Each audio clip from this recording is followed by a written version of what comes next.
Welcome back to the Michael Brooks Show. Joining us now is the Bernie Sanders of professional wrestling. He's also the co-founder of We the Independent. David Starr joins TMBS. Welcome to the arena, man. Oh, thanks. Making me feel comfortable with the arena talk. Appreciate it. Dude, how did you become a professional wrestler? How does somebody do that? David's listening intently. Well, I mean, I was a pro wrestling fan since I was 5 years old when I first saw WrestleMania. I saw WrestleMania 12, which was an Iron Man match between Bret Hart and Shawn Michaels. And I started amateur wrestling when I was 7. I wrestled all the way through university. And then pretty much when that was done, I had no idea what the hell I was going to do with myself. I was always told I was too small to be a pro wrestler. I wasn't, it was impossible. It's a pipe dream. But I decided, whatever, I'm just going to do it. So I went and I trained at the Wild Samoan Training Center by Samu Anawai, who was one of the head shrinkers. He was my head trainer. And then everything kind of took off. So that was almost 8 years ago.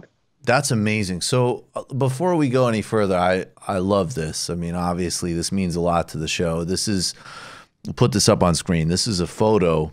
I guess we don't have David in them, but this is a photo of your Lula Livre trunks. And, oh yeah. Can you talk about how Lula Livre, what got you into Lula Livre, and bigger picture, how does your politics interact with your wrestling character? Oh, well, it was kind of, I was kind of lost into this wrestling bubble because I don't want to, I got to break this news. I know everyone's going to be a little weirded out by this, but wrestling's not real. No. So the outcome is predetermined. I hope Waz isn't listening. He's going to be really upset, man. No. Listen, Yeah. I am in pain all the time. I'm constantly uncomfortable, but the outcome is predetermined. Right. So it's very easy for people to get sucked into this false reality of pro wrestling, like where you almost think that you're actually beating people and then get a bad attitude about stuff. Ego driven is a big part of it. So I felt like I was kind of getting sucked into this world a little bit more. And before I started wrestling, I was into politics on a very surface level. I watched a lot of mainstream news and stuff. So I was like, yeah, Obama's cool. And that was kind of it, but I was always interested, and it kept going deeper and deeper. And then I just realized that politics to me was just felt like a greater purpose. It had more meaning. So I decided that when push came to shove, that I could kind of use whatever platform I was given to espouse the views that I feel are better for the world. It's obviously just my opinion. Some people might think I'm a dick for it. That's okay. Right. That's it. Whatever, man. Exactly. Go for it. Yeah, exactly. So, and then everything, it kind of got more incorporated into who I was as a character when I had a bunch of pennies thrown at me. I'm outwardly, unapologetically Jewish, I suppose you could say. And I had just recently visited a concentration camp when I was on tour in Germany. Right. And it really struck me. It was the most powerful experience I think I'd ever been through. And pretty much right when I got back, some fans started throwing pennies at me to heckle me. And they started they called me, oh yeah, you can't bleep out kike. So I gotta say, man, as somebody who, gets some grief for pretty much finding all Jew material to be funny, I'm sitting here and I'm like, that's anti-Semitic. Yeah, no, I'm trusting you. That's like really disgusting. Yeah. Oh yeah. No, yeah. I know. It was. I get it all the time, right. Even still to this day. But that was kind of the first thing, and then I just wasn't having it, so I got on the mic and kind of cussed out the guy.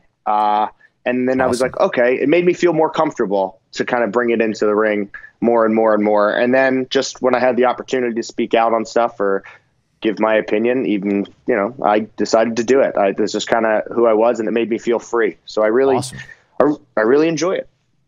What about the Lula thing specifically? I am curious. I got to say. Lula specifically, you got to, you can pat yourself on the back because okay. Here you go. Your show in general, because I hadn't really heard a lot of international politics. I just kind of, I've been kind of doing more and more of a deep dive into politics since, I guess you could say in a way I was almost radicalized by Bernie. Awesome. In 2016. Can you talk about that? I feel like a lot of people were radicalized by Bernie. Yeah, no doubt.